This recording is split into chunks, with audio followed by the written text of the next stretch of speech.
So everybody ready to talk about the National Electrical Code? Are we all excited about that?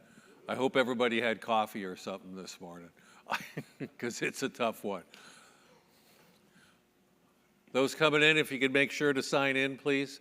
We're going to go ahead and get started talking about the updates to the 2023 NEC. So just a quick disclaimer on this one.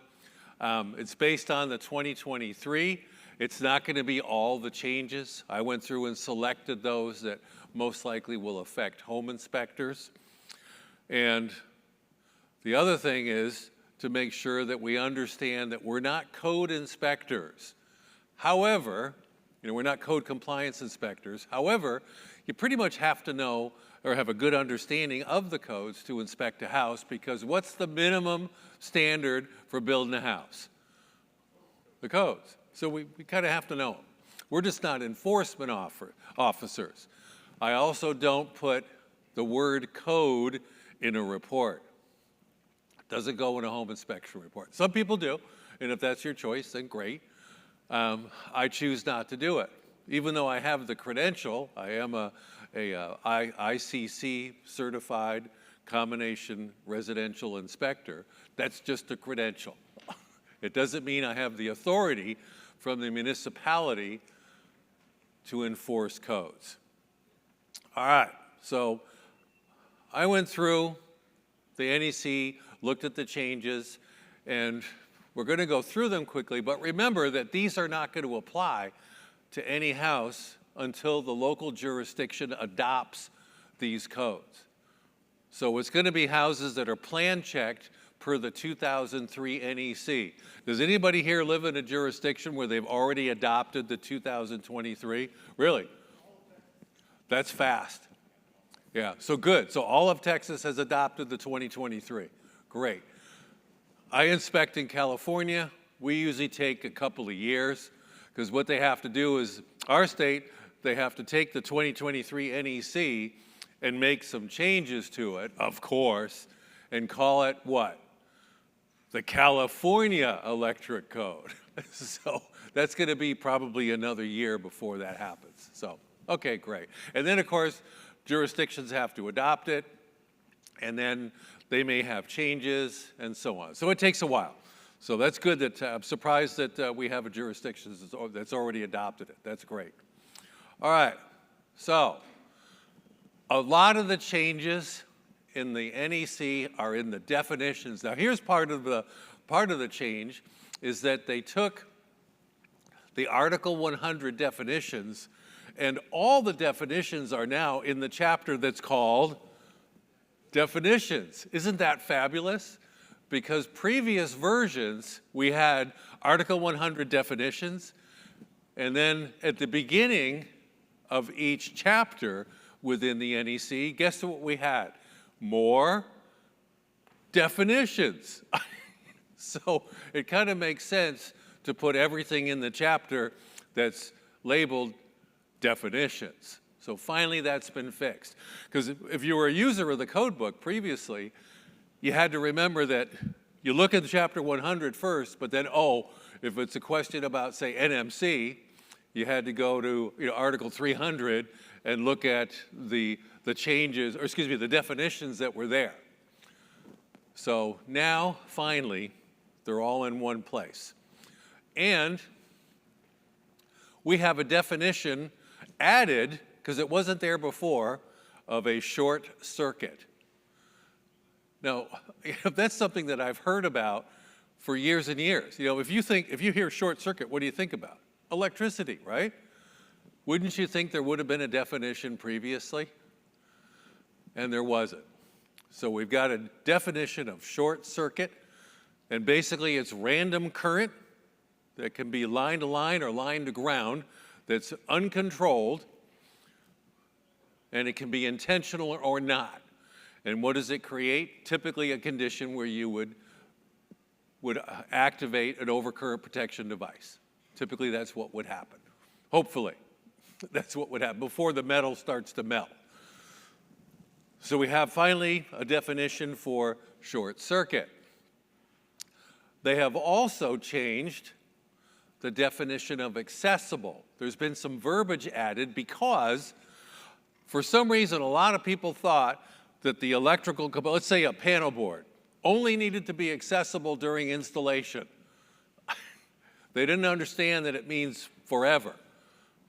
So now there's been some changes that accessibility means forever. So it should not be blocked afterward by pipes, raceways, cables, and so on. So if something like a junction box or a panel board or a fuse box is required to be accessible, that means forever. Should not be blocked in the future by some plumber putting a pipe in front of it or a piece of conduit or whatever. Okay, now we're going to get into some of the more unique and specialized definitions. There was the definitions of counter and countertop have been added because some people would argue that counter is different than a countertop. Okay, now that goes back to, let's say, kitchens. Kitchen countertops require receptacles basically every 4 feet. Is that the same thing as a counter? Well, that was the argument. It's not a countertop, it's a counter. So what the code writing authority had to do was add in a definition regarding counter and countertop, and basically they're interchangeable. And that the receptacle rules, if it's a kitchen, apply. A little bit later, we're going to get into some other definitions too, where you have a work surface is different from a countertop. A work surface could be, let's say, a countertop that's next to your clothes dryer. And the potential for liquid spillage is much less there than it would be in the kitchen. So a work surface is a little bit different. We're going to get to that a little bit further on this morning. So a lot of these definitions were massaged because people were trying to say that something was different and it doesn't require all the receptacles. It's not a kitchen counter or it's not a countertop. So these things got changed. Mainly because you get people who protest it and they argue it and try to interpret the definition differently, so we have to add language. You'll see a lot of these changes were because they'll state right, the NEC code writing authority states it's to reduce misinterpretation of that term or phrase or code section because people were using it wrong. So that's where a lot of the changes come from, is people misinterpreting the intent of that code by the code-making panel. All right, next item's an easy one.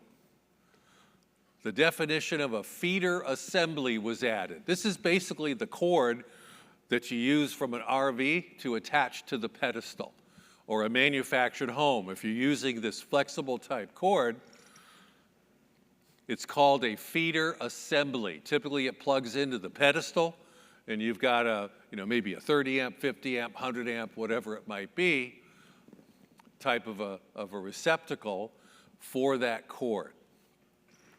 So, and it's funny, the code writing authority in their rationale for this code change said to create a definition of the factory cord or cable assembly to an RV, mobile home, or park trailer panel board. Now, mobile home, there hasn't been a mobile home built since June of 1976. They're all manufactured homes, is the definition per HUD, and the HUD safety, construction and safety codes for manufactured homes. So it's just kind of funny how they seem to not talk to each other. But a mobile home would be a mobile home built prior to 1976. Once the HUD rules were put in place, then it was changed to manufactured home. Next one. The definition of fibers and flyings, which means in the air. And they're typically going to be combustible materials. So let's say you have a cabinet shop and you have people in there with bad ventilation and you have people in there creating cabinets. You got sawdust in the air. And sawdust in the air can be explosive. If you light a match, that stuff burns. Even cooking flour is another thing that's very flammable in the air. So these are conditions where, based upon the amount of fibers or flyings that may be in the air, all of the electrical components are required to be explosion-proof. And I've run across situations during home inspections where the occupant of the house has maybe the basement or a separate building on site that they're using as a shop, a wood shop, and there's sawdust all over everything. Now, wouldn't that be a condition where all of the wiring and the components should be explosion-proof? Yes, it is. So, that's a condition where, as a home inspector, we should be able to recommend that be, that's a safety hazard, and it should be corrected. So if you want to look that up, you can look at the definitions, and there's a chapter about that as well. So how many in here actually own a code book, a National Electrical Code? Wow, most of you. Good. Do you read it? I know, that's the other question. I have found that when I purchase an NEC, I like to buy the one that includes the rationale. So that's the really thick one, but that's the one that explains to me the rationale behind the code change, or the code itself. So I like that version. The good news is you can get them now in a PDF format, and you can search. And actually, some of these corrections have been, or these changes were made to make it easier to search certain terms in that code book. So they're good changes. Okay. Next one. The definition of within sight from has been revised once again to reduce confusion. Now, within sight from, most of us would think of an air conditioning condenser or the outdoor unit for a heat pump. There should be a disconnect within sight from that component. Now, within sight from means visible from the equipment. I need to be able to see the switch from the equipment, and it has to be not more than 50 feet away. That's within sight from. That's the definition. Now, there are ways to get around that, and that would be lockable breakers. Here we have a panel with a whole bunch of them. So if you could shut off and lock the breaker, the technician can do that. They have their own lock. They can shut off and lock out the breaker. It doesn't have to have, that component does not have to have the switch within sight of. So either you got to have the switch that's visible from the equipment and within 50 feet, or, well, actually you could do both if you want. That would exceed minimum. Lockable breakers, and that's what it looks like. When you see these brass colored items with a little hole where you can get your lock through, and once you turn off the breaker, you can lock it out, that also will work. And that's important because people will turn it on. When I was a plumbing and mechanical contractor long time ago, in the 70s, we would just turn off the breaker. And most houses I worked on in New England were old. So they had like screw-in fuses or something like that. That was typical. So I remember one job working on, and I turned off the breaker for the submersible pump out in the yard. The guy had no water. And my brother and I were installing a new pump. So we pull out the pump, we go to get a new one, and we come back, and I took my knife out to skin off some of the insulation on a piece of wire, and my knife, I hear this, and it goes ping, and it goes flying off. Like, that should not have happened. So I go back to the house, which is probably 100 feet away, and I go in the basement, and the owner is there. It was an older guy, and he looks at me and he goes, "Oh, shit." He said, "I forgot you were here." He said, "I saw that the breaker was off to the pump and thought, that's weird," and just turned it back on.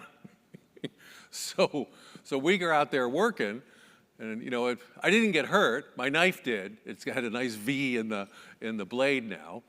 But it just goes to show people will forget, and it wasn't intentional. I don't think, but I'm sure it wasn't intentional.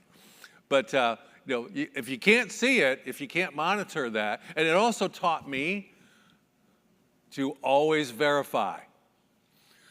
Always, especially if you've left the site and you come back. Whip out your wiggy and make sure that power is still off. So that's what it taught me. And if I turn off a breaker, I purchased a lockout kit. So it's important. If you can't see it and monitor it, you need to be able to lock it out. All right, some more definitions. In Article 100, the phrase likely to become energized has been added. This has to do with enclosures and junction boxes and so on, metal piping systems, metal ductwork. Components in the house that could become energized should be bonded to the electrical system. So you provide a path for current flow should there be a malfunction, because if the current flows, it will trip the breaker. If there's no current flowing, what does electricity do? It'll wait there for you. It'll wait for somebody, a path back to the transformer, which might be you touching the pipe or the ductwork or the enclosure or whatever. So any surface or material or component likely to become energized, in other words, it's close to electrical systems, or it could become energized if people are driving screws in the wall or things like this. This has been added. So it helps define the materials or the components that should be bonded. I think we're all probably familiar with metal water piping, should be bonded. The main service panel, sub-panels should be bonded to the system so there's a path for current flow should there be a malfunction. Okay, next one. Work surface has been added. Now, this differentiates a work surface from a counter or countertop because of the quantity of spill potential. How's that for complicated?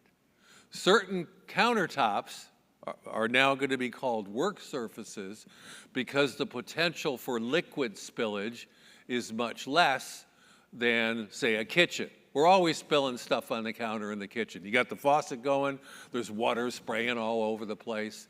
People were messy in the kitchen. Surfaces in, say, a laundry room, not near the sink, if there is one, are going to be much less potentially getting wet. So there's work surface now has been added. It's another term or phrase that's defined in the code, and when we get to countertops and work surfaces and so on, and GFCIs, spacing of receptacles, where they are, and so on, are going to be affected. So work surface is another one. The next one, this is an interesting one. In this definition, in 110.21A1, we're out of the definitions now, and we're into equipment requirements.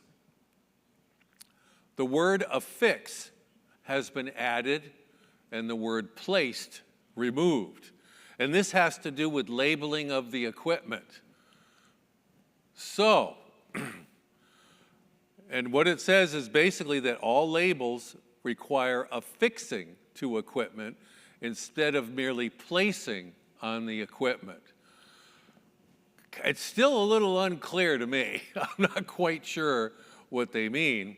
So, does this mean we have to use screws or rivets or, something like that? Let's say it's the labels on a sub-panel for all the circuits. Is it okay to write it on with a Sharpie? What do you think? I think that's okay. Would that be affixed? Well, it's pretty permanent. Now, how about when they just tape up a piece of paper with a label? Is that a fixed, or is that, I don't think that's going to be permanent, because most of the time when they're taped on and you open up the door, what do? They fall on the floor. And I don't know where they go. So basically what they're saying is that the labeling for equipment, which is switch intent, what does that switch control? Certainly for solar equipment, we have to have the placards that are on the equipment to tell you that there's another source of power. This is only one disconnect of two. There's another disconnect wherever. They need to be permanent. And actually, I'm seeing issues with the labels or the placards for solar equipment these days where it's fading and it's now unreadable. Is anybody seeing that? No? Yeah, I can't read them anymore, so I have to recommend that they be replaced, because that label is really important, because it tells the homeowner or anybody working on the equipment that just because you turned off the breaker that says main, that doesn't mean the whole panel is de-energized, because there's a second source of supply. So those labels are really important. So if you're seeing them faded, falling off, missing, they need to be replaced. That's a safety hazard if they're not installed. Next one. Now this one is interesting. Dwelling units, Article 8A6. If you want to look them up, this is all the articles. We have the GFCI requirement for receptacles at kitchens has changed, because it used to say all countertop receptacles require GFCI protection. Everybody remember that? Right? Okay. Now it says GFCI required for all receptacles in a kitchen, not just countertops. Now it's all receptacles. And that includes cord-connected appliances. Garbage disposal, dishwasher, microwave. It's pretty much everything now requires GFCI in the kitchen. Is anybody seeing that? Yes, refrigerators. All kitchen receptacles. Question in the back?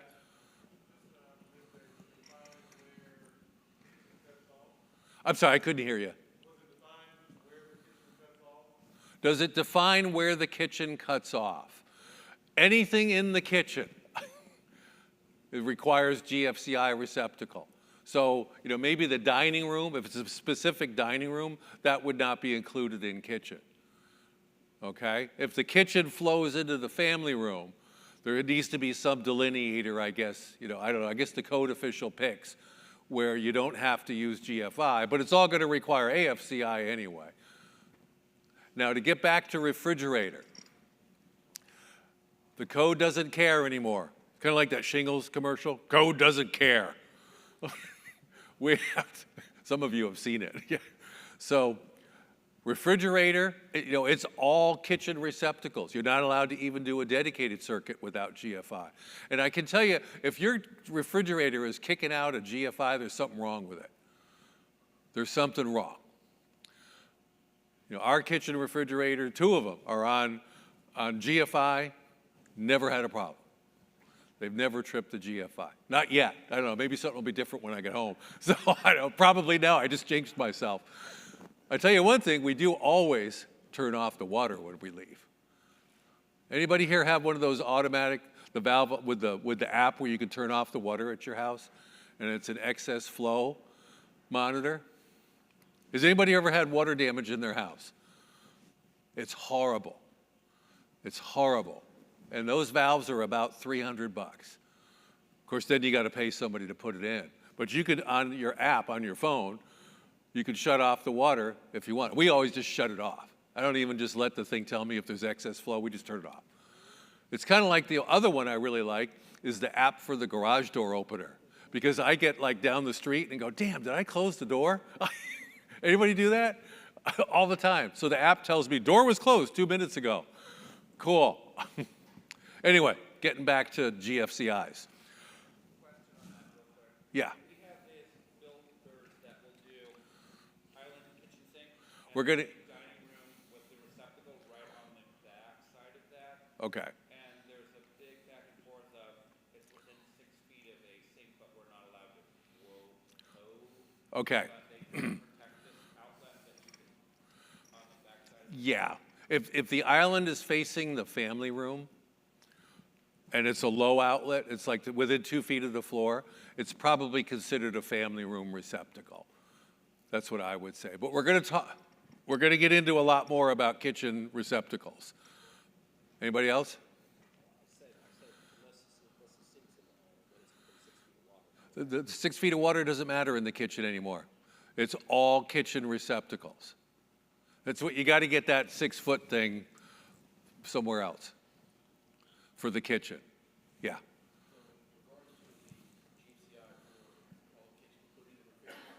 It's everything. Got it. No.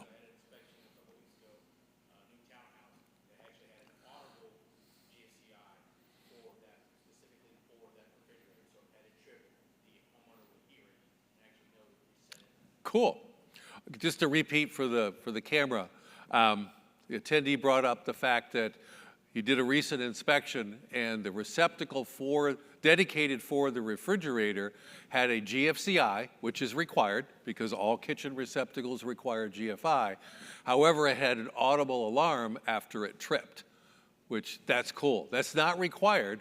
That was an upgrade from the builder, or possibly the local code official required it. That could be too. Okay, well then the electrician or the homeowner, got it. Yeah, it sounds like the electrician or the homeowner made the decision because of the requirement for a GFCI on the refrigerator to get one with an audible alarm, which is cool. Of course, it doesn't help when you're not home, but you know, if you're home, usually when I open up the fridge and the light's not on, I know something's wrong. You know, once in a while we get power turned off because of fire or potential for fire. Southern California. Anyway, did I get all the questions? Got everybody? Okay, good. All right, the next change is bathroom fans. Article 210. So for dwelling units under GFCI requirements, there's now an exception. That little receptacle that's on those bathroom fans where the fan plugs in, you know, you take the housing out. So that little receptacle is not required to be GFI protected. That's a good idea. I don't think anybody's removing the cover and trying to plug stuff in there, but I guess some local municipal officials, because it had a receptacle, were requiring it to be on GFI, which now the code-making panel has clarified that we're not required to do that. So, good, thank you. I never even thought of it, of putting that on GFI. Anybody? Question? Yeah, but the fan is made for that. You know, that's what it wants, is a moist environment. So, and more GFCIs in houses are more there not to protect equipment, they're there to protect people. So, and the moisture in the fan might make it trip and, you know, be a pain in the neck. So, anyway, moving on to the next one. More about GFCIs. Dwelling units. The list of appliances that require GFCI protection has been increased. It now includes microwaves, electric ranges, wall ovens, counter-mounted cooking units, clothes dryers, appliances, or it applies to branch circuits or outlets supplying 60 amps or less. That's everything. That's pretty much everything in your house. Now requires GFCI.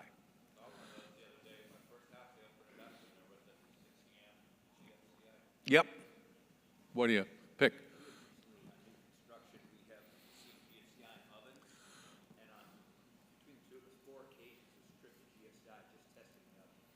Yeah, the question or the comment was, we're seeing like a 60 amp or 50 or something for an electric oven GFCI breaker, and 4 times now upon testing it has tripped the GFCI. You know, could be defective GFCI. The GFCI, the way that they work is they're just a little mini amp probe. So if 30 amps goes out, 30 amps must come back. If you don't get 30 amps back, that means you have a leak. And a leak in electrical is defined as a ground fault. So you have a ground fault, which we don't want to happen because it's bad. So it could be that that GFCI is defective. That's what I'd just recommend getting an electrician to figure it out. Yeah.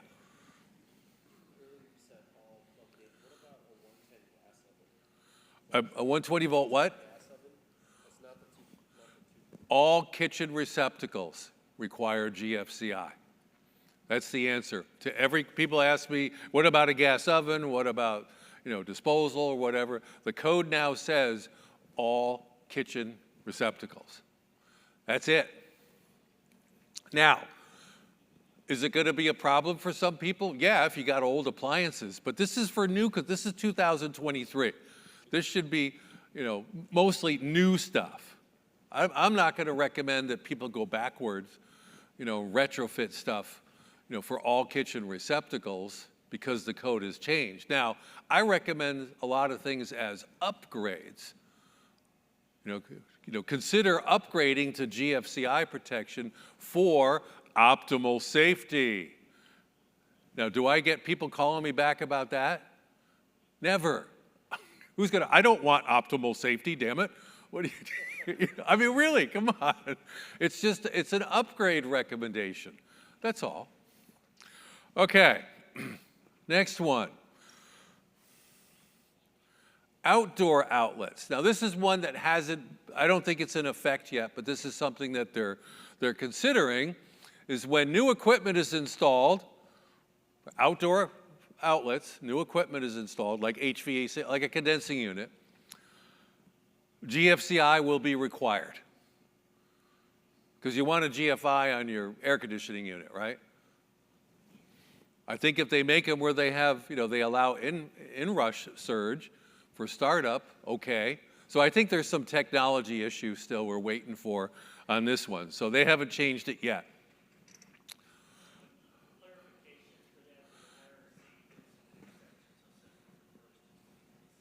Yeah, yeah. I know, they're still trying to figure that. Oh, I have a question. Has anybody seen the new, the 10 amp 18 gauge NMC? Is anybody seeing that yet in a house? You have? Okay. Yeah, I haven't seen it yet. And it's because of the LED lights. Now we can have, they use a lot less current. So we're going to have, and I don't know as I'd put one in a house if I was building it. You know, what if I wanted to add to it? You know, I still think that probably 15 amp is the minimum we should have.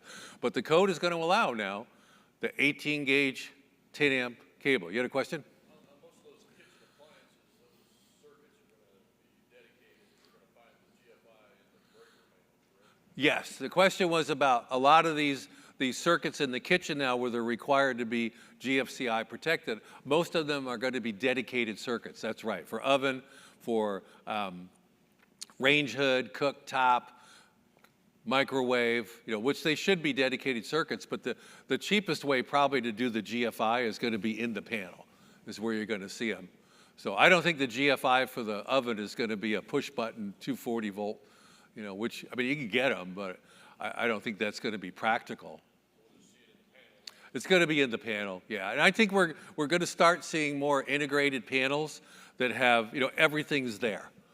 So we don't have to search the house and look for, you know, each of the individual GFIs for the, you know, 5 circuits that require GFI in the house. Because now it gets a little bit unwieldy. When you're testing them, how many actually test GFIs? Okay. Do you locate the device first before you trip it? Yeah, what fun is that? Yeah. Well, you got, I mean, I've been there, we all have been there where you've got that tester with the push button, and the drive to push the button to test is greater than sex drive. So, and everybody's got to push it. and you don't hear the snap. Like, it's really far.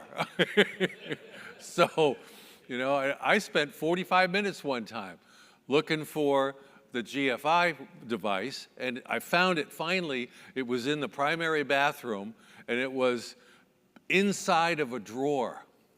It was the hairdryer. Who needs a hairdryer? It was the hairdryer drawer, and in the back of it, there was a receptacle, and it had a flexible cord, kind of like a phone cord. Remember the old ones that were twisty, that would, you know, move in and out?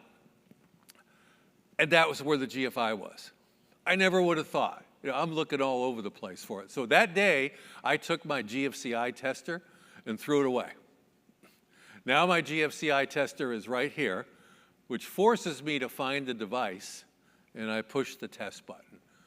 So that's how I test them. But now it's going to be, you know, everything's going to be GFI. If we're testing it, we're going to screw up the clocks. We're going to, you know, the digital things are all going to be on the stoves and so on are going to be doing this. You know, there's a lot of them I'm probably not going to test. I'll inspect it, which is the requirement of the standards of practice that I adhere to. It says I have to inspect GFCIs. Doesn't say I have to test them. Now, of course, I do test a lot of them, but I'm going to have to be a little more picky. So I think we're going to see a lot more integrated panels with everything.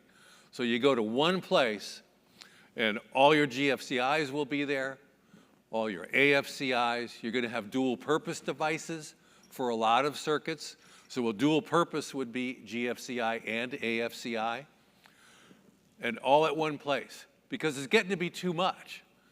You know, we're going to have to search all over the place for stuff, and that's not going to be good. Because especially in occupied houses, a lot of times these things are covered, or they're, you know, in the garage over there behind like 50 boxes. Yeah. Yep. So we got to be careful on what we're tripping. You know, we have to go out in the garage and pull things away from the wall and be moving people's furniture. That's not a good idea. So things will break, or we'll forget, or we can't find it. And people will call you up and say, you know, I had about $100,000 worth of meat in there, and it's spoiled. And they'll call you, you know, like 2 hours after the inspection. I had that happen to me once.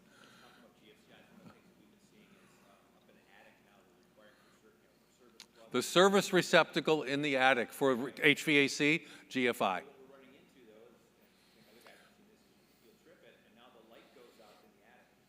Oh, yeah, it's not required to be separate. But I know, that's a hassle. It is. Yeah, good point. So for the people watching the film, is the service receptacle in the attic, when there's equipment in the attic, is required to be a receptacle for the technicians. They call it a service receptacle. And it's required to be GFI. The problem is there's a light up there too, and if you trip the GFI, the light goes out. And that could be a problem. That's an inconvenience, but certainly if I notice it, I would report that and recommend that it be wired outside of the GFI circuit. The light would be. So yeah, that could be a problem. Okay. Oh, we're still on this one. Okay, I guess I got way off on something. Anyway, that's usual for me. Next one.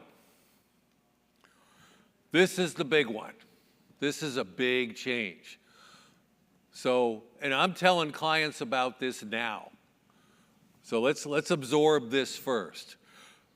For years and years, if you had a peninsula or an island in your kitchen, you were required to have at least one receptacle within 12 inches of the countertop to be counted as a countertop receptacle for that kitchen or island.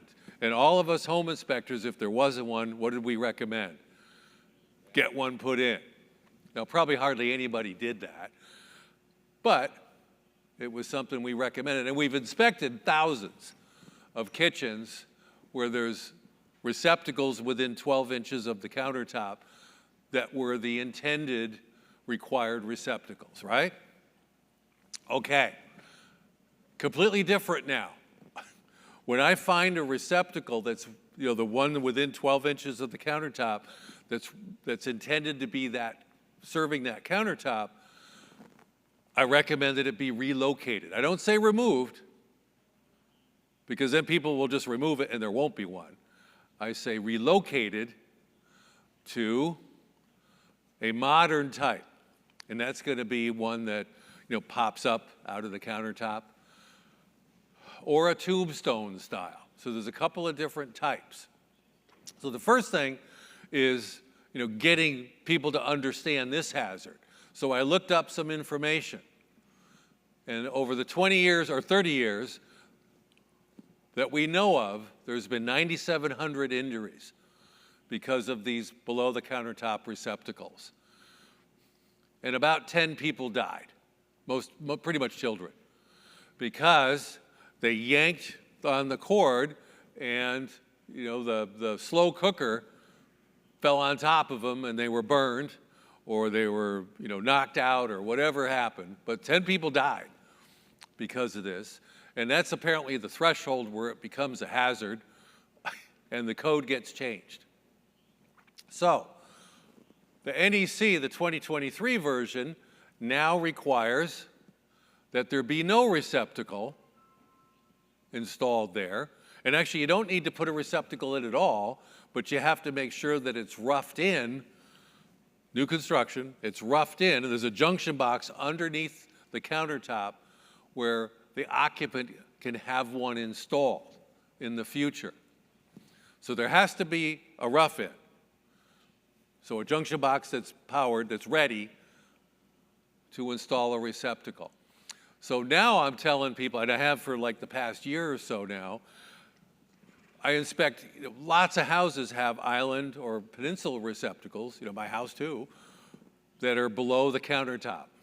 And I know I've caught my bathrobe on it, and I've a couple of close calls of pulling things off the counter. But I will warn people now in my report that this is a potential hazard, this type of receptacle. It's now been found that this is a common cause of injuries, especially for children. Consider relocating this receptacle to a tombstone style or a pop-up style in the countertop, and I provide them with a link that shows a picture of these components. So I provide them with the information. Now I tell them it's a potential safety hazard. I don't say it's an imminent hazard, but it's a potential safety hazard. For increased safety, we recommend da-da-da. So that's what I do. Yeah. So after 21, a bunch of builders stopped putting the outlet underneath. And I had a lot of back and forth with them about making sure that they had a rough end. But, I mean, there was intense pushback, like, to the point where I just started putting the code Right. in the report. That's, what, and that's your authoritative reference right there. So, I don't like to quote code at all. I don't like to, but sometimes to back up my findings, I have to provide something. Now, there's also information on the Consumer Product, or CPSC website about this. So that could be an alternative source of information or authoritative reference for your clients. Because this is what we're doing now, is these guys. So the pop-up type, you can see we've got the two pop-ups in that quartz countertop, I think it is, on the left. And then the middle one, that's a tombstone receptacle. It's permanent, vertical, up out of the countertop. They're unusual. Yeah, I know, that's what you need there. It's, they're pretty ugly, but, it works. Actually, this photograph, I think I took it in a school. It's a lab in a school, because they're so hard to find, the tombstone ones. And then to the right, that's a close-up of the pop-up. And now when you push it down into its receptacle, it de-energizes. Only when you pop it up and it's at full height does that stalk energize for you to plug into it. And the better ones So the more, let's see, the less expensive ones, you have to back up when you plug in because it'll try to bend when you're plugging in. But the better ones, they're solid. You can plug in one hand, male plug in, and it doesn't, it'll move a little tiny bit, but it doesn't try to do that. So if you're going to put those in, I'd invest in the good ones. But this is the biggest change, I think, in this code that we need to tell people about.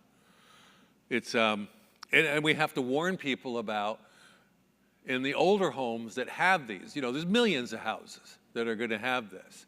So I came up with a comment to let people know that we now have the data and we know that these are hazardous. We're smarter now. Consider for optimal safety, relocation and so on. So that's what I'm doing. Brian, what are you doing with your company? You telling people about this? Not yet. Yeah, I chose to. I got a little pushback, but not much. I did. Oh, definitely new. Yeah, definitely new. But older houses, I just feel. I guess it's because I do a lot of work on home inspector claims, and if I'm sitting there on the stand and the judge looks at me and says, "Mr. Casey, how long have you known about this? Why have you not been telling your clients?" So anyway, and we're not code enforcement officials. By any means, we are not code enforcement. However, part of the standards of practice for us includes alerting people to what? Components not functional, not operating properly. Components that are nearing the end of the useful life. Safety issues, right? Isn't safety in there? Yeah. Most SOPs I've seen, we have to warn people about potential safety. So, and this is a personal choice. I just want to make you aware of it. If you choose to not alert people, you don't have to. This is retroactive stuff. Or excuse me, it would be retroactive. This is only for new construction. So anyway, I'm still telling people about it. Just to, and you know what? If they don't change it, it's not my problem. I told you about it. It's kind of like everything else in the report. Because how many in here have inspected houses like 2, 3, 4 times? And you go out there and same stuff. I'll take a quick look at the report, or maybe I will when I come back to the office. And a lot of it's same stuff. Maybe the house has got a new roof. Maybe a new roof by now. But that's about it. Next one, surge protection. In 2023, the NEC added that dwelling units require a Type 1 or a Type 2 surge protection device. And the difference in Type 1 and Type 2 is one can be installed inside the electric panel, the other one only outside. That's all. So it needs to be a surge protection device, properly installed. And they also expanded it. This code came out in the 2019. It's now been expanded to include dormitories, guest rooms, hotels, nursing homes, and so on. So pretty much everything. So surge protection is now required, especially if you're in a place where there's a lot of lightning. But this is for everywhere. It's not location specific. So this is new construction, surge protection. Anybody seeing these now? Yeah, I'm seeing them. Do you see the Type 1 or 2? Is it in the box or outside? Yeah. Yeah, I see all different types. Are they properly installed, or are they double tapping them into the feeder?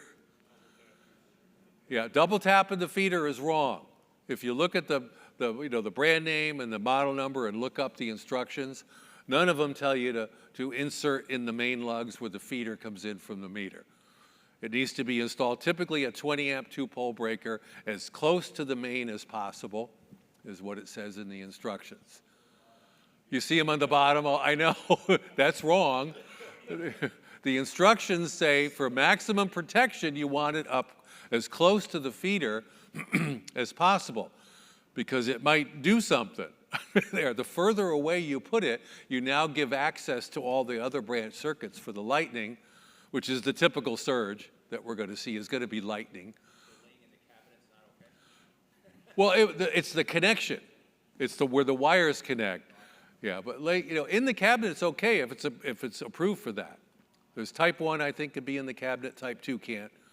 Usually have some type of A connector. on there that you can monitor. So if they throw it in there, just put cover over it. You can't see it. Well, the homeowner won't see it. Yeah, so it should be monitorable as well. Usually the one with the light on it, that's a type that is supposed to be outside the box, typically. You just want to look at the type. And I look them up, the instructions, and a lot of times I have to look stuff up. I go to a house and I see something that's unusual, or it's new, or I can't remember where it's supposed to be or how it's supposed to be connected. I'll just look up just Google it and look it up and read it. It takes like 30 seconds. Where back when we were 40 years ago when I started, we didn't have that. So we had to actually call the manufacturer. We had to look it up, somewhere and order the books. All right. So surge protection's required. Next one, electric vehicles now. Apparently we're going to be a land of electric vehicles someday. So in new construction, when the electrician or the engineer is performing the load calculation for the house to determine the size of the service and the size of the main panel or 2 panels or whatever it is, you're required now to include the load for a charger for an electric vehicle. And they're typically 30, 50 amp, the ones I've seen. Yeah.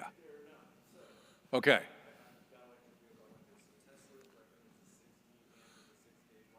Okay, a 60 for Tesla? Right.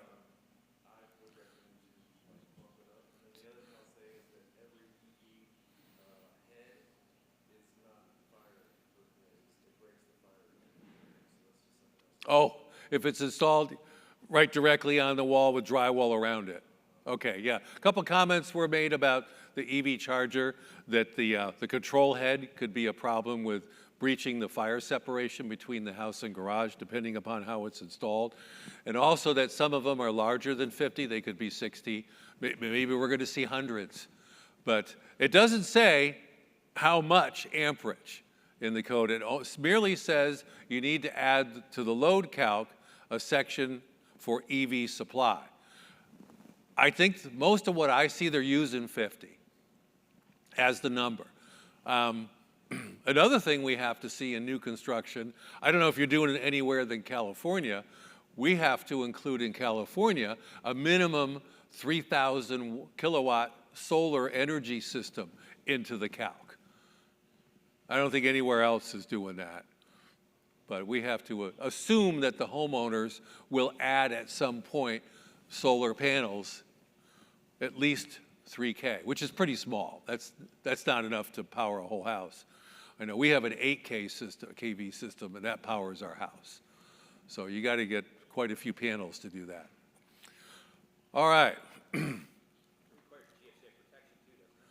sorry, say again? For the EV circuit? I would think probably. If it's in the garage, yeah, probably. And if it's outside, you're in a wet location. So I would say anywhere. But I exclude those from inspection. When I see an EV charger, I tell my clients that's excluded.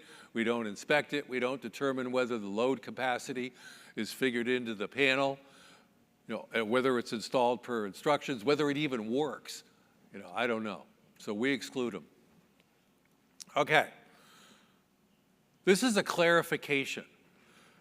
The code for years and years has allowed houses to have up to and including 6 trigger throws, 6 switches to de-energize the entire house.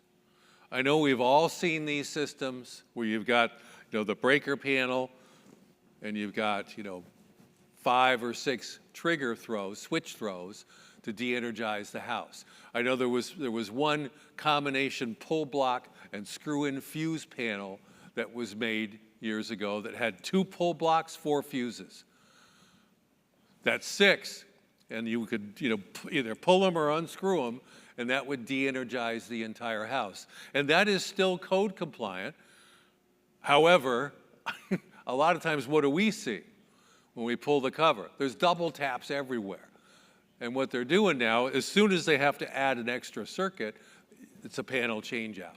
So the code got clarified because a lot of electricians were running around telling people, oh, it's got more than a single disconnect. You got to replace it. It's a code violation. Hold it. That's not true. So the code clarified, the code making panel clarified it, that the 2 to 6 service disconnects, 6 movements, 6 trigger throws, is okay for existing installations, but not new. Today, it requires a single. Or if you have 2 disconnects, you have to label them. This is one of 2, the other one's over here, and so on. And that has to be labeled too to tell you this is 1, the other one's here. So this is still code compliant. Now, you're going to have an outdated panel, for sure. When it's one of these that's got the 5 or 6 trigger throws, they're typically more than 40 years old, 40 or 50 years old. If you read the breaker manufacturers, read their product literature, they will tell you that the expected useful life of a constant duty breaker, which working all the time, is 40 to 50 years. After that, should be replaced. So I use that time if I'm looking at like a Bulldog Pushmatic. I know all those are older than me, so a little bit. And just because of the age, for optimum protection, it should be replaced because those are old breakers and they may not function when you really need them to because they're old. It's kind of like an old car. Eventually it doesn't really perform too well. Okay. Next one. And I don't know why this happened, but anyway, it's a change in the definition or the term they use to describe foundation reinforcing steel.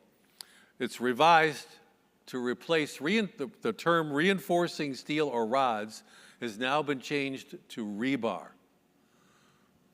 Apparently that makes it easier for everybody when they're searching, so it's all been changed to rebar. I guess some people didn't understand what reinforcing steel meant. So, okay. I guess we all know what rebar is, right? Everybody? Okay, good. Except I'm seeing this new stuff now, rebar, that's showed up on the shelf of local Depot, it's made of fiberglass. that would not be a grounding electrode. Fiberglass rebar does not conduct electricity, so it has to be steel. Or you could do a couple of driven rods typically. Usually one now doesn't cut it. Normally you need 2 driven rods, or you can do the ground ring around that. There's other ways to do it. But non-metallic reinforcing material is not going to work as a grounding electrode because it doesn't conduct electricity. All right, here's something else we're going to be seeing quite a bit. Intersystem bonding terminal bars. You're going to see them at the main panel, typically within 5 feet. Excuse me, within 5 feet. And those are designed for all the low voltage systems to connect to, thus an intersystem bonding terminal bar. So satellite TV, internet, phone if you got it, all these other systems that are low voltage require grounding. Well, this is the place to do it, and it's typically connected to the grounding electrode conductor at the main panel, or sometimes they're hanging off the side of the panel. And the one with the cover, that white cover, I have never seen one with the cover installed. Anybody here? You have? Okay, cool. I see them all. The cover is missing. I don't know where it is. So I see them installed. Typically, they're attached to the panel or they're screwed to the siding. And that's where all your other systems should terminate. Because we want, for minimal potential for voltage between grounded surfaces, we want to connect everything together. So all your other systems in the house should also be grounded to the house. That way everything has zero potential to ground because they're all connected together. Does that make sense? Kinda? Okay. So that's why we're doing this. This is important because a lot of times what we see is like for cable TV, I've seen where they'll drive a piece of rod in the ground and connect their ground to that, which is separate from the house system. Well, now you've introduced a piece of metal in the dirt where you could have a voltage differential between that connection and the one for the house panel. That's no good. Anytime there's a difference in potential, if you touch two different things, where does the difference want to go? Through you to the other piece of metal. It's always looking for a place to go. So we don't want that. We want to reduce that potential. And here's a little tidbit, is now toggle switches, or snap switches, we call them, require an equipment ground. For years and years, we never grounded them.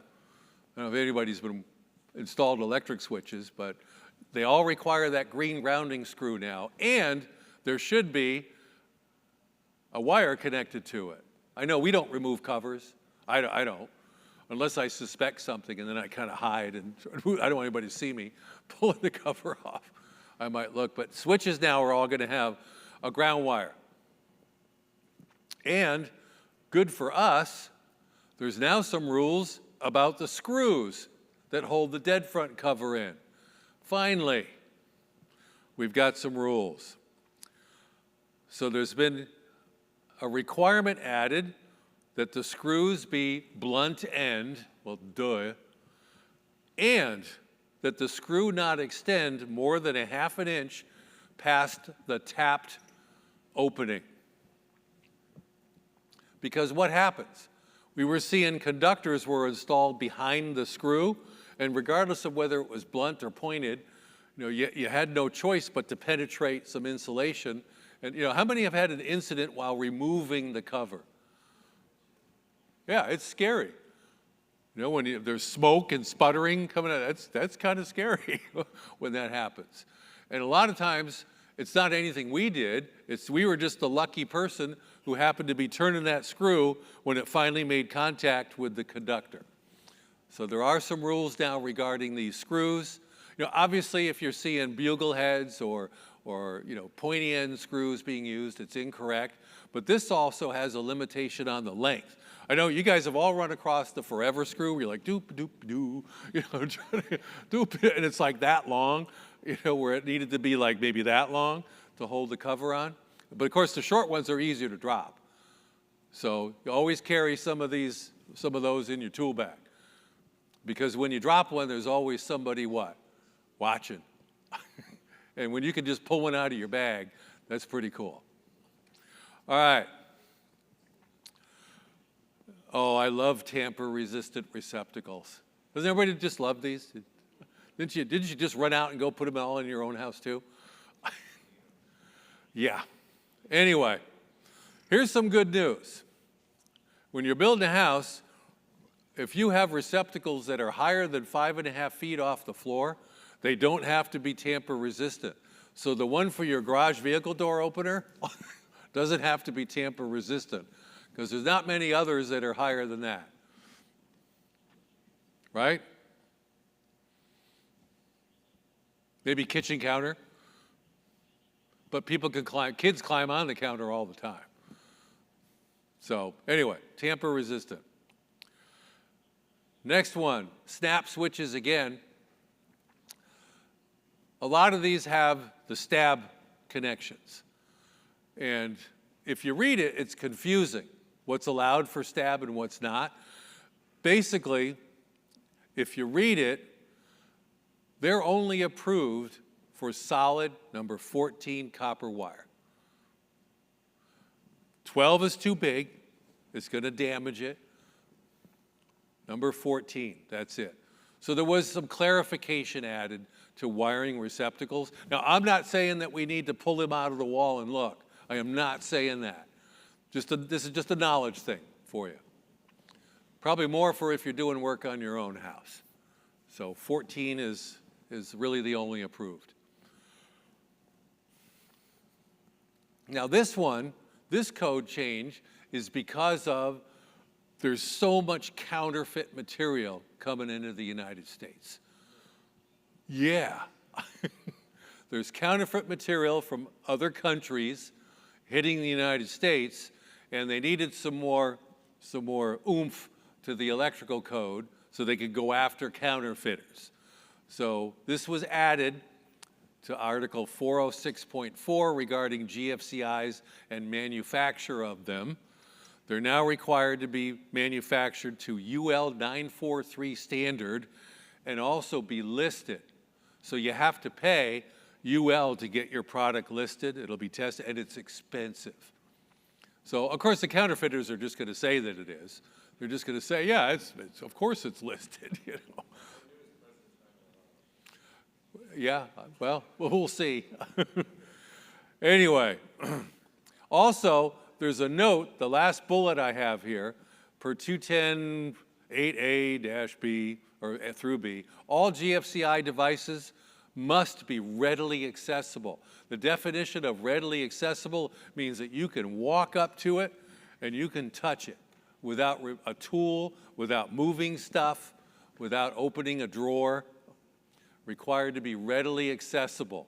I know that's laughable for what we see in the field, but that is a requirement for GFCIs.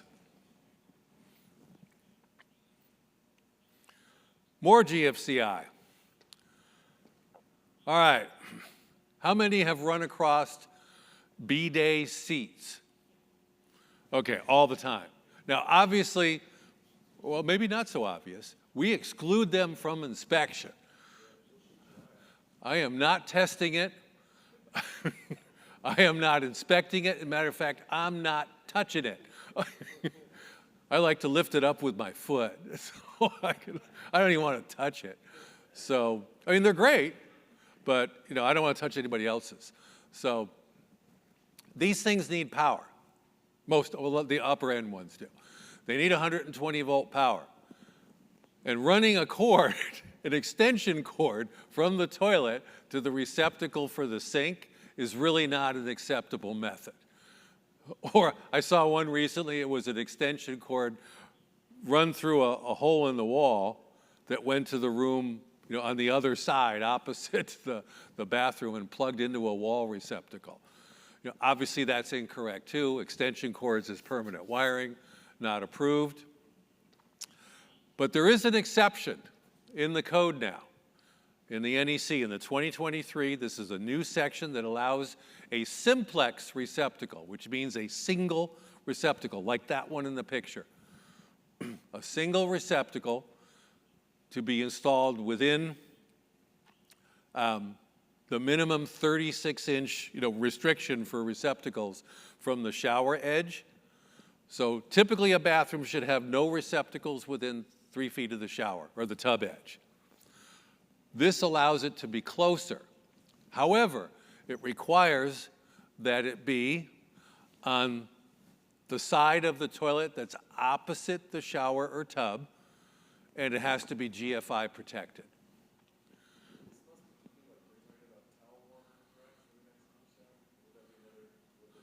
Okay, this is different from, I know the towel warmer, and that one, I'd have to look that up. I don't know of an exception for the towel warmer.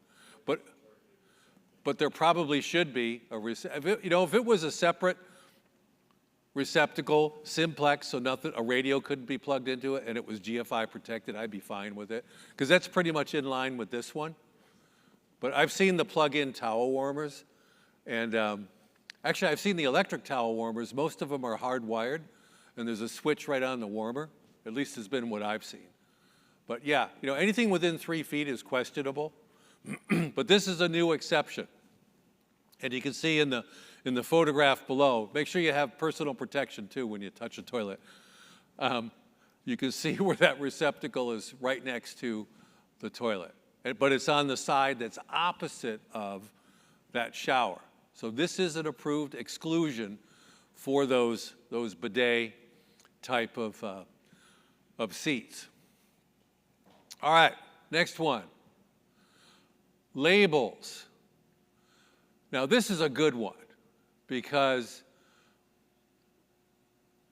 the labeling on circuit panels and fuse panels is always, like, what? So you're now required to have certain text for the OCPDs and the circuit labeling, and it has to be based upon permanent landmarks. So the label that says Baggy's room is no longer appropriate, or the sewing room. I don't know what the heck that is, right? I don't know where Peggy slept.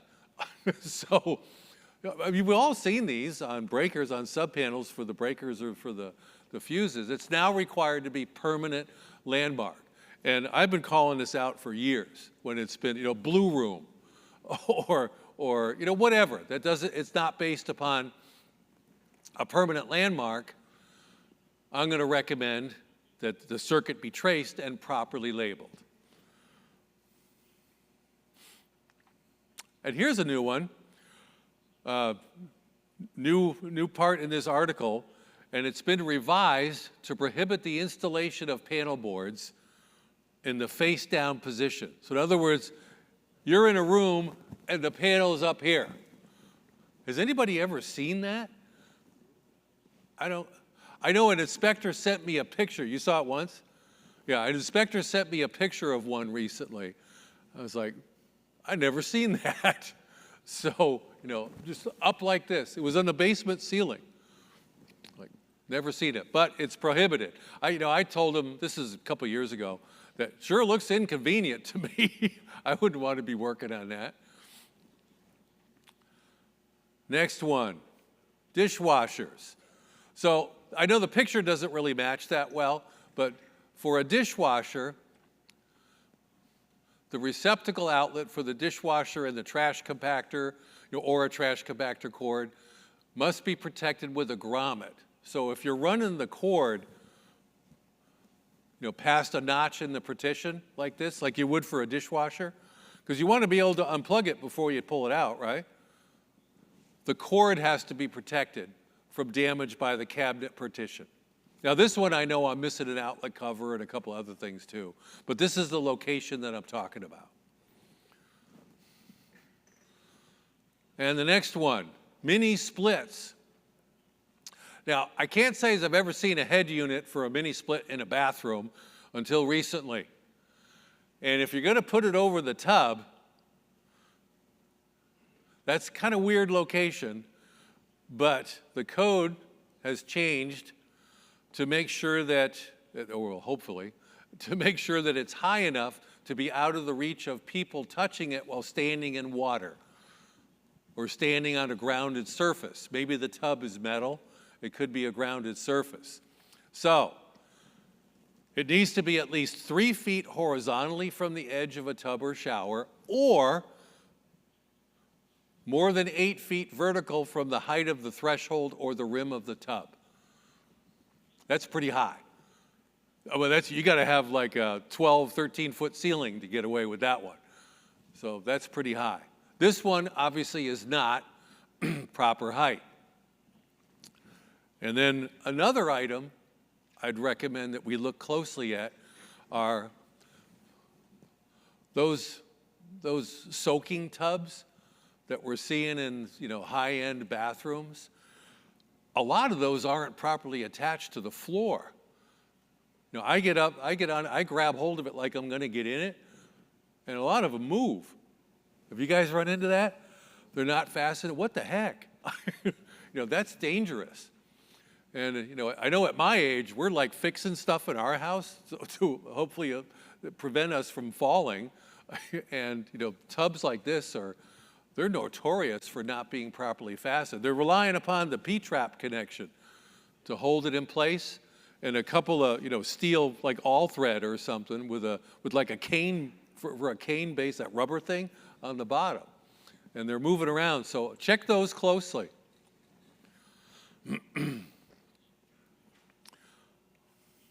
Disconnects. All right, this is more about what we discussed earlier, the lockables. So it was revised to cover, excuse me, oh no, this one's different. This one's different. This one requires that the disconnect box, if you have like a fuse disconnect or a switched disconnect or a pull block disconnect for outdoor equipment, and if you open the cover door and there are energized components accessible for people to get shocked, that cover is supposed to be locked. Now, they don't mean a padlock. That would work. All they want to do is make it inaccessible to children, so they're not opening it up and sticking their hand in there. So if you have a disconnect box with no dead front, and a lot of the old ones are that way, even the one where you have to turn it off before you open it up, there's still energized components in there that are accessible even though you turned it off. The bottom half, or the top half of the switch typically is still hot. So that type of an enclosure, you want to lock it. And typically what they're doing, what I'm seeing is acceptable, is a zip tie. Because you have to have a tool to open it. I don't know, maybe a kid could chew it off or something, but that'd be kind of hard. So zip tie works, a bolt and a nut. You don't have to, crank it up tight, but you want to make it difficult for a kid to enter that box and potentially get hurt. So this one is talking about the disconnect boxes for outdoor equipment. Mostly it's going to be HVAC disconnects for us when we're inspecting. So anytime, no dead front, and you can just open the cover, or if it's a casement door, you open the door. If you can get to energized components without removing something, that's incorrect. Same thing applies to those old, remember the intermatic timers? The analog, the mechanical timer, and the 120 volt connections or 240 were all just right there, right next to the on-off switch, so your finger could slip and touch it. So those require that plastic barrier, and also should be locked. So a zip tie works. Okay, disconnects. So this was to clarify minimum working space to HVAC disconnects. So this one has been one of my pet peeves over the years. I see the condensing unit disconnect, the box is located over top of the condensing unit. How many times have you seen that? 1,000, right? All the time. Well, if you have to lean over the condensing unit to work on the fuses, you put yourself in a hazardous position because your body is contacting that metal, and now you got your hands in a box that's energized. And if you slip and touch something energized, now you're going to create a circuit, a series circuit through your hand and your crotch that's touching the electrical or the condensing unit. Does it sound good? No. So these disconnects require the same clearance as main and subpanels, 30 inches wide, 36 inches deep. And that's a flat standing surface. Not from the condensing unit, it's from the ground or the floor. So this is a clarification that yes, these require the same clearances, and it's for a reason. It's because you can contact the electrical components in there, and you could get hurt if you're touching the metal can. Because remember, the metal can is bonded, which means it's a grounded surface that is going to attract current flow, is going to want to test it out by going through you. So that's bad. Should have clearance. And then, lastly, on the code changes, I've got some other items I want to go through, but the changes, spas. A lot of people think that residential spas require an emergency turn-off. Like you see in hotels, there's that turn-off button. It's not required. Not required for residential. It's required for commercial. So if the spa serves more than 4 units, then it requires the turn-off. Or if it's like in the hotel here, there should be an emergency shut-off. But not residential. It's not required. Now, the circuit most likely should be GFCI protected, and that usually is a breaker with the test button on it. That's required. But it's not required to be an emergency type shutoff. It's not required to be the red push, emergency turn off. You don't need that in residential. Now, if you can put it in if you want, all this stuff, you could exceed the code. That's fine. You can do what you want. Why not? Okay. Some other reminders on electrical. This is still wrong, putting 2 neutrals in 1 slot in the terminal bar. It's been wrong for many years, and it was clarified back in the 02 NEC in Article 48.21. So for the terminal bars in sub and main panels for neutral conductors, and they're called a conductor for a reason, and they're insulated for a reason because they carry current. 1 only in each terminal slot. Now, equipment grounds is different. We'll talk about those in just a couple of minutes.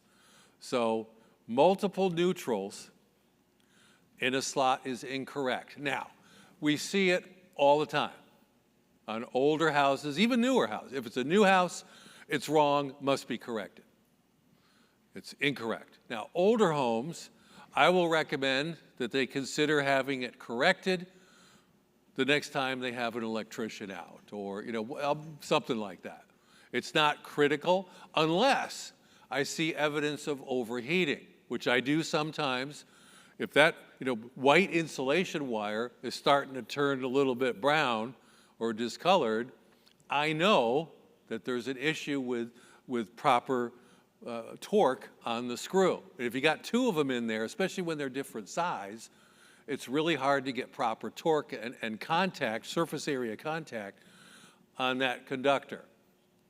So this is incorrect. Recommend that it be corrected. All right. Next one. The bare wires are equipment grounds. Now those can be multiples in a terminal slot. Most panels will allow 2. So that's the rule that I would use. There's a couple of manufacturers that allow 3 in a terminal slot. I just go with 2. Otherwise, if I see 3, I have to read the label if it's still there. So this is an important one. And sometimes they'll say, well, there's not enough holes in the terminal bar. You can buy an extension.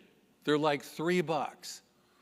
You can buy an extension, and it's got a point on it, like a nail, connected to a terminal bar, and you just stick it in one of the slots, and it gets you like 10 more holes. So they're easy. They come with like 5, 10, 20, so they're real simple. It's easy to fix. All right, next item. Most of us are familiar with square D breakers that are approved for 2 conductors because they have the pressure plate under the screw has 2 slots. So, okay, 2 slots, 2 wires. We've all seen those. This is a different brand that's also allowed. This is the Home line. Typically we see them in Home Depot, real common. This breaker allows, if you read the side of it, it allows 2, number 10 through 14, copper only, but they want 30 foot-pounds of torque on the screw. Anybody here know an electrician that owns a torquing screwdriver? I know. So the difference that you can see is in the terminal slot. If you look at the upper left there, the terminal slot where the wire or wires goes is a V shape. And the small wire, actually they should be the same size typically, but sometimes they're 2 different sizes, which is really wrong. But it's the V shape helps provide more contact for the conductors. Now, these are all good, but I can't tell if it's this one unless I remove it, because it's written on the side. You can maybe look at the type it is, the type CH. These are Cutler hammers. The type CH, it allows 2 wires. Now, I know about this but I have never seen 2 wires connected to one of these in the field. Anybody? I didn't think so. So it's allowable, but I think nobody knows it. So that's good because they're not doing it. And the problem with that, let me just go back. Here's another issue too. When you have, like even with the square D breakers that allow 2 conductors, a lot of people think that, oh, I've got 2 20-amp circuits. That's not true. You've taken one 20-amp circuit and split it in half. So every time I see 2 wires on like a square D circuit that's approved for them, or breaker, I'm concerned about nuisance tripping. Because a lot of people think that they had 2 20-amp circuits now, and they put 14 receptacles on one of those wires and 14 on another one, and you get a vacuum cleaner plugged in and a couple of lamps and it'll trip. So just a consideration. I don't call it out as being wrong, because it really isn't, unless I see something like, that one breaker is for the microwave and the disposal. I know it's going to trip. That's too much of a load. So, you have to be cognizant of where things go. Just pay attention, to the label. It might tell you right on the label that it's wrong. So just something to think about. These old pool pump timers or outside light timers. This is the one we were talking about before, where inside, that one on the left, or excuse me, this one in this photo, is missing the shock guard. Also, it should be locked so that a kid can't open it up and stick his or her hand in there. The other problem I see is we're standing outside to take this picture, and that's an indoor-only rated timer box. That's for indoor only. And the way you can tell is the outdoor one has a gasket around the cover. See the black gasket, the neoprene gasket around the cover? That one is approved for outside. Now, it's still missing the shock guard, and I'd recommend that it be locked, like zip tie or something, so a kid can't put his hands in there. But that's an outdoor approved one. I see the indoor ones all the time. I used to a lot more before we went to digital, but I'm still seeing them out there. Splices. I see home inspection reports where the inspector has called out splices in a main or sub panel as being incorrect and needing correction. Okay, you're wrong. Splices are allowed in panel. They're a junction box. You can have splices inside of the main or a sub panel. Now, if I see 40 of them, that might be cause for question. Now, that might just be because the panel's been replaced and the wires that went to the original breakers were too short. But when you get to, like 20, 30, 40 of them, you might be taking up too much room inside that enclosure. So it should be no more than about 80% fill inside the panel. Now, some of them, how many have taken off, the dead front cover, and it's packed with wires? They're like pushing off especially with the ones with the awning cover, and they're real skinny. There's not a whole lot of room for wires in there. And you pull up that little clip, and you're pulling off, up and out the dead front cover, and it's bending. So that could be a problem. Too many wires could be an issue. Yeah.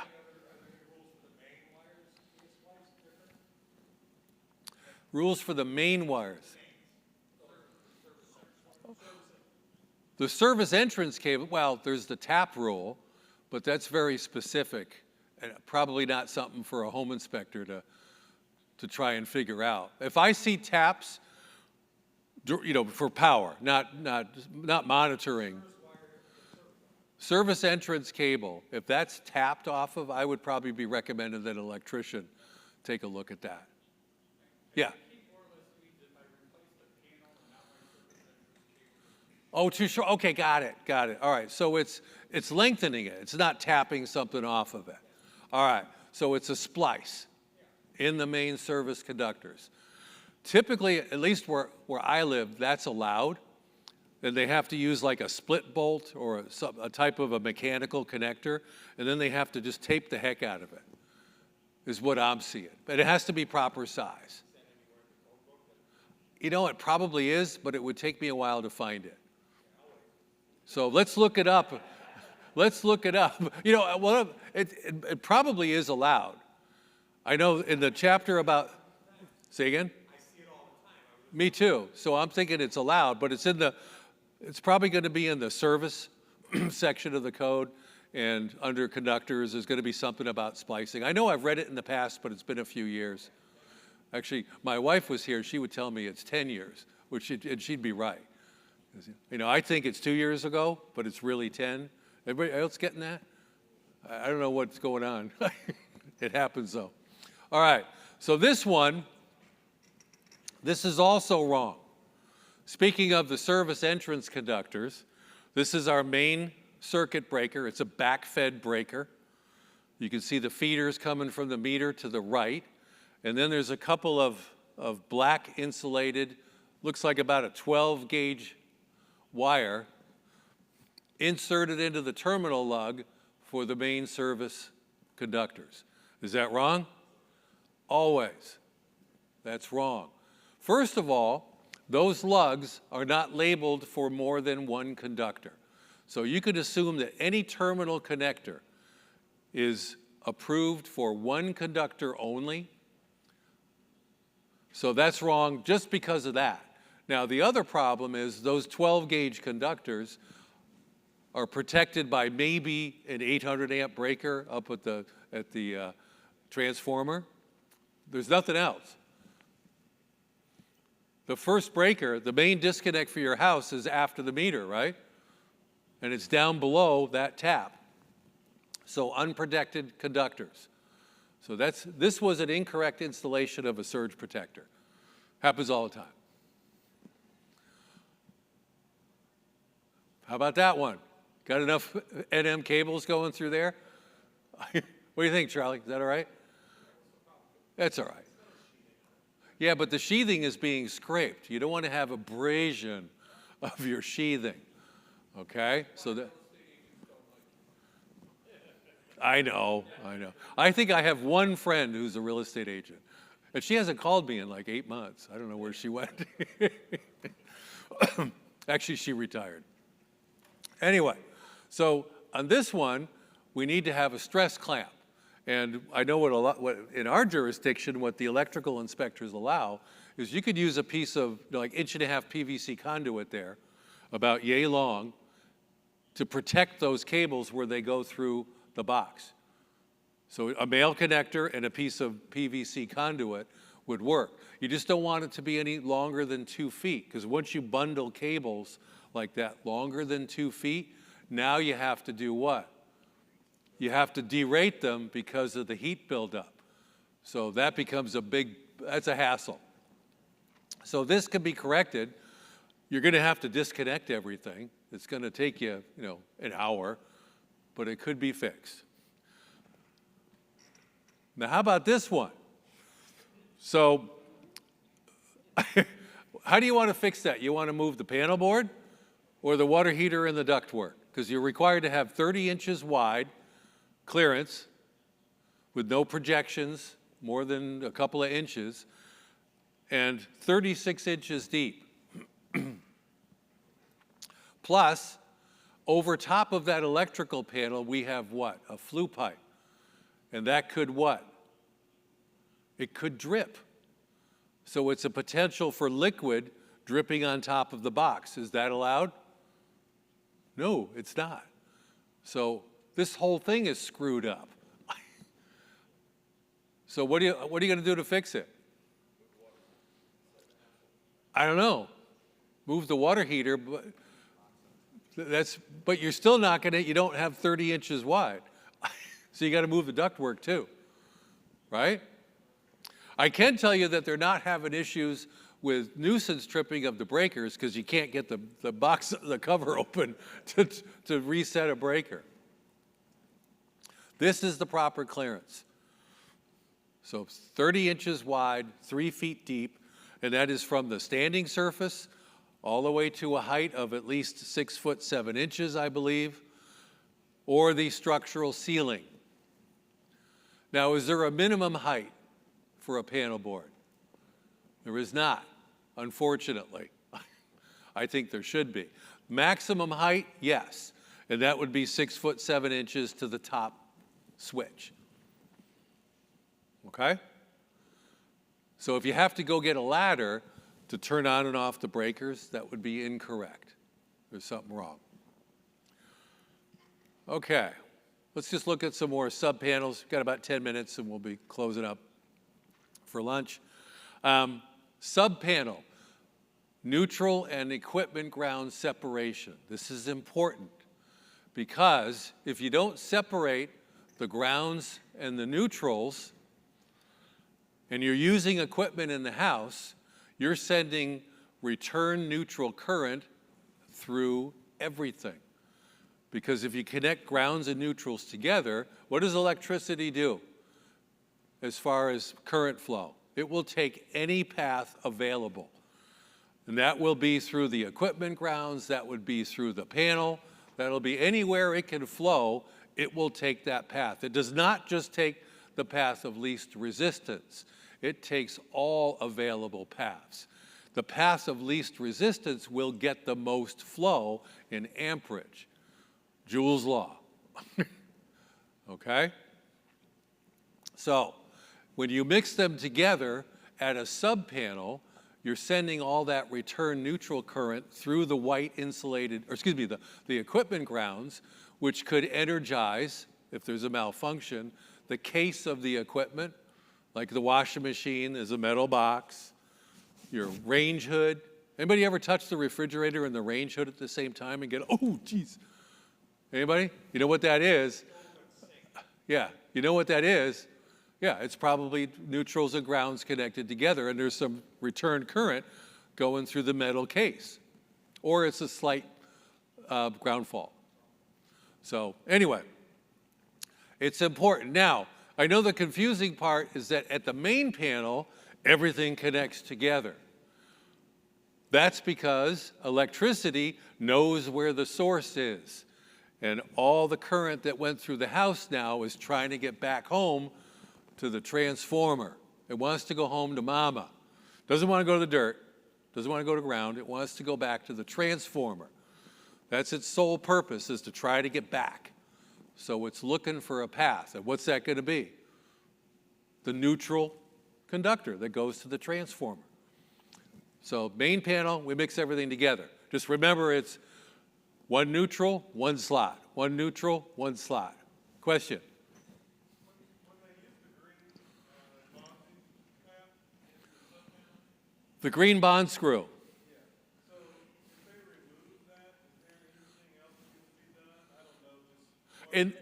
In that design of a panel, some use a bonding jumper, some use the green contact screw. All you have to do is back out the screw. Usually it comes backed out, and if you're going to bond it, you have to crank it down. But the bonding screw should be, if it's a sub panel and it's the neutral terminal bar, it should not be in contact with the can.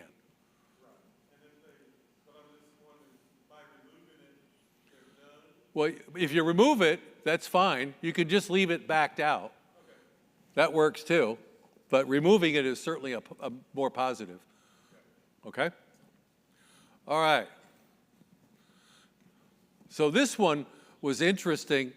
An inspector in San Diego sent me this picture. She says, "Could you see what's wrong?" And I took a quick look at it. And I'm like, well, it looks good to me. Of course, yeah.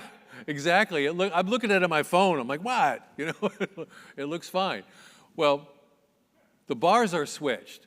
All the white wires need to go on the floating, and all the grounding conductors need to go on the bonded terminal bar. So they were backwards, all the connections. So she got me. How about this one? Looks nice. That one looks good. We've got a floating neutral or insulated neutral. The green bonding screw at the top is not spun all the way in. And we've got one neutral per slot. Looks good. Then we have the bonded terminal bar for equipment grounds on the left. Looks good. So I think we're in good shape. Now here's one that's wrong. This was a remodel in progress, being done by a licensed electrician, I was told. I said, well, sorry, it's wrong. Grounds and neutrals are all connected together once again. So we're sending that return neutral current back through the grounding system, which is never good. All right, so ground fault, we talked about that. So here's another thing that I do. When I inspect condominiums, I like to walk around the building. I figure my client's buying a piece of that, so I just want to do a walk and make sure, it's not falling down or, or something. This is the main electrical switchgear. All the main breakers are at this location for the building. And you can see it's an underground service, so what I do is always look at the feeder, and almost every time, because of backfill settlement, it's yanked out of the can. You can see those are the service entrance conductors for a 400 amp service to that building. So those wires are now weed whacker bait. So they're going to get damaged. So I recommend that they alert the HOA of this condition. It's a safety hazard, and recommend that it be repaired. And then last thing I want to talk about is overcurrent protection devices and circuit sizing for heat pumps and air conditioners. Because a lot of inspectors will apply the wire sizing and amperage rules in Article 330 to air conditioners, and you're wrong if you're doing that. All that applies is the label. This is all that matters. And you can see on this one, we've got minimum circuit ampacity. That's the minimum wire size. Now, if you went into the electrical supply house and ordered 38 amp cable, after they laughed at you, they would provide you with 40 amp cable, which would be what? What's that? Number 8 copper or number 6 aluminum. We have to upsize one size for aluminum. Now, the maximum breaker allowed, also the minimum breaker allowed, is what? 60. So we're allowed to connect 40 amp cable to a 60 amp breaker, and it's fine. That's the way it's supposed to be. Now, you can go bigger on the circuit size, 60 amp cable if you want, but you're allowed to use the smaller, cheaper 40 amp cable and connect it to a 60 amp breaker, and it's fine. So it is approved. So all that matters on air conditioning and heat pump systems is what's on the label. Okay? So don't be requiring that they change the wire to 60 amp cable when the label says this, because you'd be wrong. Now, the unit, yes, is going to pull some amperage, especially upon startup. You're going to have some inrush current to get that compressor going because it starts under a load. There's already pressure in there. So when it starts, it's under load. But it's got internal breakers, if there's a malfunction, and it's not going to be long enough. It's a real quick, it's, I don't know, 5 cycles, out of a 60 cycle second. So it's very quick, and the motor gets going and the amperage draw goes back down. So this is all that matters, is what this says. Now, on retrofits, I took out a 5-ton unit recently that was 50 amp was the breaker size, and put in a new one, new 5-ton, but high SEER 18, I think, 20 amp circuit, and 20 amp breaker required. So instead of changing the breaker in the main panel from 50 to 20, I happen to have a fused disconnect on the condensing unit. We changed the fuses from 50s to 20s. Is that okay? Yes. So when you're inspecting retrofits, make sure you look at that. So the smallest component will trip first, okay? And it's time for lunch. Everybody have fun? Thank you.